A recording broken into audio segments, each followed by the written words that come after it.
బిడ్డగానైనా నన్ను దీవించితివి.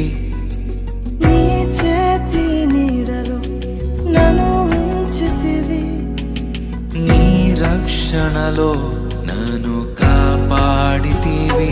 నీ అనురాగము ఎంతో గొప్పది, నీ సంకల్పము